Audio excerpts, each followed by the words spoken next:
90, sur 100 présidents, peut-être 90 sont des marionnettes. Il faut que ça cesse.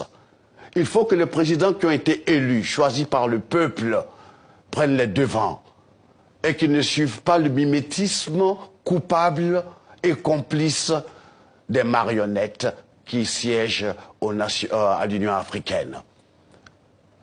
Nous voulons être un peuple respecté. On n'a pas besoin de charité, de mendicité.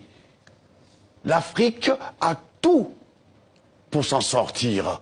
Ça fait 60 ans qu'on nous promet qu'on nous aide. On ne veut pas de cette sorte d'aide. On n'est pas des mendiants. Oui. On a le pouvoir humain, on a l'énergie de matières premières, on peut s'en sortir. Qu'est-ce que vous pensez, Alpha, du discours du président français Emmanuel Macron à Ouagadougou qui a reconnu d'abord les crimes de la colonisation et qui a appelé finalement à sortir de cette relation-là? Mais écoutez, d'abord je vais dire à M. Macron qu'on n'a pas attendu lui pour qu'il vienne nous dire ça. On en est conscient. Cette leçon, il la garde pour lui. Vu après comment il s'est comporté avec le président Kaboré, il fallait que son protocole, son chef de protocole, lui dise qu'un jeune comme lui n'a pas le droit de tapoter sur la joue un président, un aîné, qui pourrait être son père. C'est très important. Ok, c'est maladroit, mais je lui accorde des circonstances atténuantes. C'est la faute à son protocole. Mais lui qui parle qu'il faut qu'on change, c'est une nouvelle façon de voir. C'est pas la France-Afrique. Il veut rompre finalement avec la France-Afrique. Mais c'est pas en tapotant l'autre sur la joue qu'on rompt. C'est une façon de l'infantiliser. Et c'est mal élevé. Oui. Ok? Mais reconnaître les crimes de la colonisation comme il l'a fait, ça va sur le bon chemin? Ce que je voudrais, c'est que les Africains aujourd'hui sont conscients.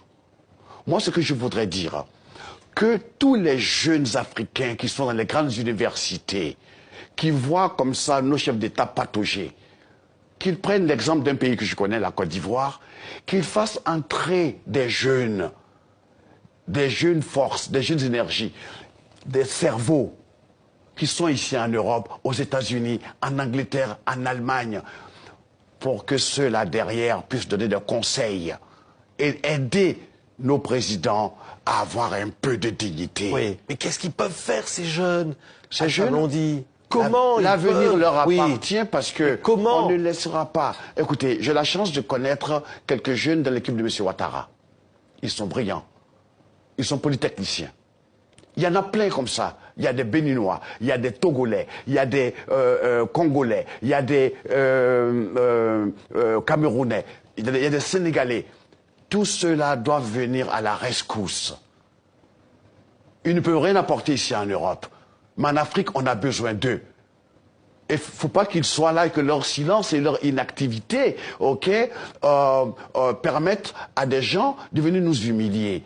Les énarques comme M. Macron, il y en a aussi en Afrique. Donc c'est pas un petit énarque président qui va venir se foutre la gueule de nos pères et de nos aînés. Il a expliqué qu'il ne cherchait pas du tout cela.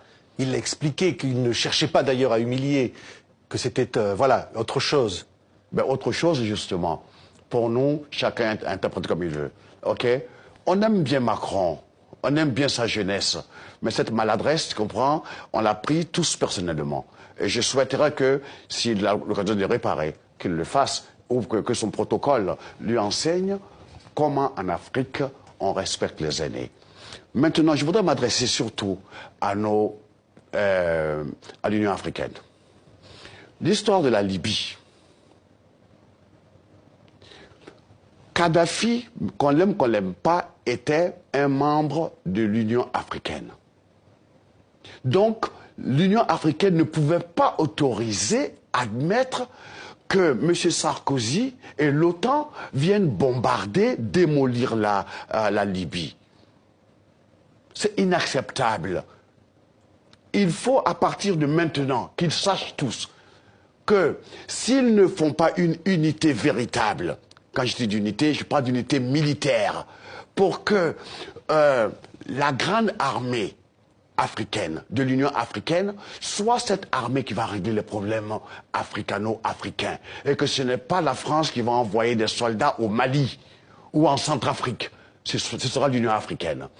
ok, et que aucun pays n'aura le droit de venir enlever, faire assassiner un membre de l'Union africaine, ok, c'est un crime.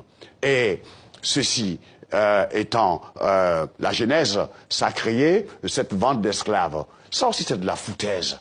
C'est parce que le continent africain, ce colosse, n'a pas encore mesuré son muscle. Il est grand temps que nos présidents prennent conscience de leur force. Nous les critiquons, mais nous savons